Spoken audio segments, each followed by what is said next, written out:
In January of last year, 4 wild predators appeared overnight in the Scottish Highlands, and nobody in the Scottish government put them there. Eurasian lynx, extinct in Scotland for around 1,300 years, were suddenly loose in the snow near a national park, and within 48 hours, one of them was dead. Nobody has ever been charged with the offense. The people who released them have never been identified, and the country still cannot agree on whether what happened that week was an act of sabotage, an act of conservation, or simply someone abandoning pets they no longer wanted. A year later, the argument still has not been settled, and neither has the far bigger question sitting underneath it: whether Scotland will ever let this animal back on purpose. The Cairngorms is the largest national park in the United Kingdom, a landscape of pine forest and open glen where deer now roam in numbers the ground can barely support, browsing so heavily in places that entire generations of young pine and birch never survive past their first few years. For 13 centuries, nothing here has hunted them. That is the world 4 lynx walked into on a January night, and the question this story keeps circling back to is simple. Does Scotland actually want its apex predator back, or does it only want the idea of one? Eurasian lynx once ranged across the entire British Isles. The youngest confirmed physical remains, found in a cave in Craven in northern England, have been carbon dated to somewhere between 150 and 600 of the Common Era.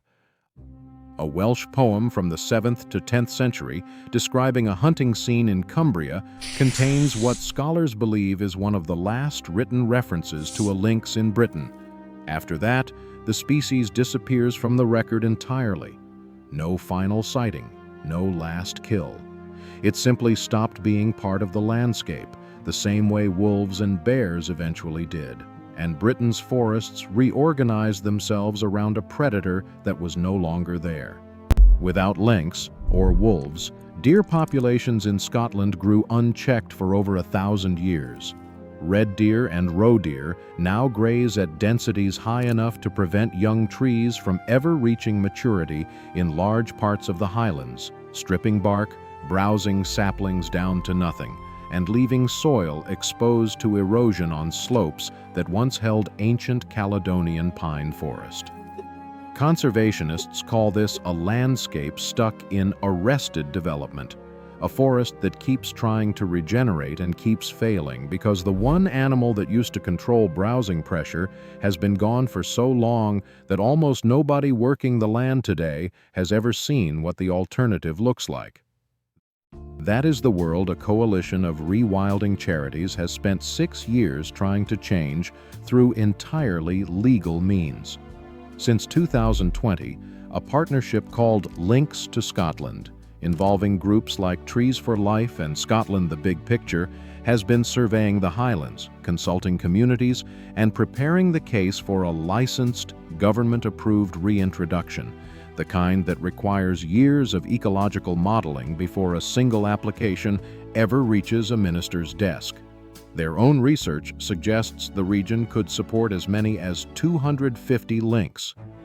And then, in January of last year, before any of that work reached a formal license application, someone illegally released 4 lynx into the exact landscape the charities had spent years trying to prepare. The 2 lynx were first spotted on the 8th of January, wandering the snow near the village of Kingussy, close enough to walking paths that hikers reported the sighting before officials even knew the animals existed.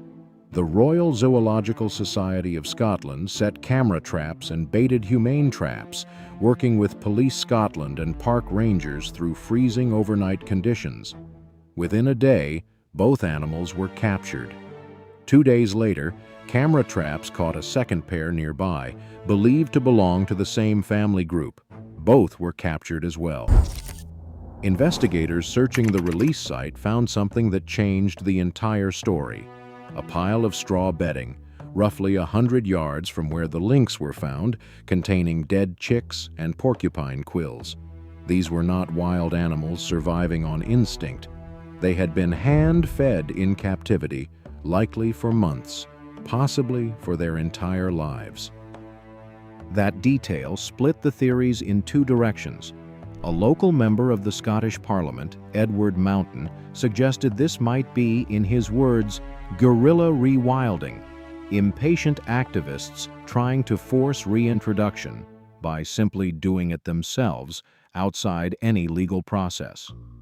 The chief executive of the Royal Zoological Society of Scotland offered a second, less romantic theory, that this may simply have been abandonment, someone who could no longer keep captive lynx as pets, releasing them and hoping for the best rather than paying for their upkeep or surrendering them legally. Both theories point to the same uncomfortable fact. Illegally releasing a non-native predator in Scotland carries a prison sentence of up to 5 years, an unlimited fine, or both, and whoever did this has never been found. One of the 4 lynx died shortly after capture. Wildlife officials were still awaiting the results of a post-mortem at the time this story was reported, with the cause of death unconfirmed. The legitimate rewilding coalition, whose work this incident threatened to derail entirely, condemned the release publicly and immediately, calling it, in the words of one director, simply counterproductive. 6 years of careful, methodical consultation work, and in a single week, an anonymous act with no clear motive became the biggest lynx headline Scotland had seen in over a millennium. A year later, the legal process resumed exactly where it had been trying to go all along. In January of this year, the Lynx to Scotland Partnership mailed information to an estimated 89,000 households across the Highlands and Moray, launching a formal public consultation with over 40 scheduled meetings. Wider Scottish polling has consistently shown majority public support for the idea in the abstract. But the meeting held in the village hall in Faucheber's told a different story. Hundreds of local residents packed into a room described afterward as colder than the wind outside it, and the divide in that room was not abstract at all. The National Farmers Union of Scotland has taken a formal public position against reintroduction. Its vice president called the proposals wholly unacceptable to farmers and crofters, pointing to unresolved questions about compensation, liability, and who ultimately pays when livestock are lost. The union has also pointed to Scotland's earlier reintroduction of white-tailed eagles, which in some areas do take lambs, as a cautionary precedent, even though that program is widely regarded elsewhere as a conservation success story. The union specifically argues that comparisons to lynx populations already living successfully across parts of continental Europe don't hold up here, because Scottish sheep farming is far more extensive, with flocks spread across open, unfenced land rather than gathered into secure enclosures overnight the way many European farms operate. There is real evidence on the other side of that argument. In Bavaria, in southern Germany, a regional hunting association vice president stated plainly that there have been no documented lynx attacks on cattle, sheep, or goats in the areas where lynx already live, because the animals there prey almost entirely on roe deer. There's an even stranger wrinkle buried in the ecological research. Because lynx also hunt foxes, and foxes are already a documented cause of lamb losses across Scotland, several studies suggest a lynx population could plausibly reduce total lamb predation, not increase it, by controlling a smaller predator that's already doing damage today. It's the opposite of what most people in that Faucheber's village hall assumed walking in.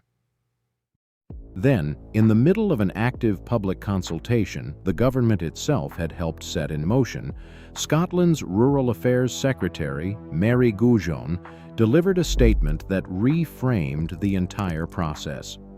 The government, she said, currently has no plans to reintroduce lynx or any other large carnivorous species into the wild. Consultation meetings continued to be scheduled in the weeks that followed. The mailers kept going out. And underneath all of it, the government whose license the entire project depends on had just told the public, in public, that it wasn't currently planning to grant one. Money is the other quiet crisis running underneath the headlines.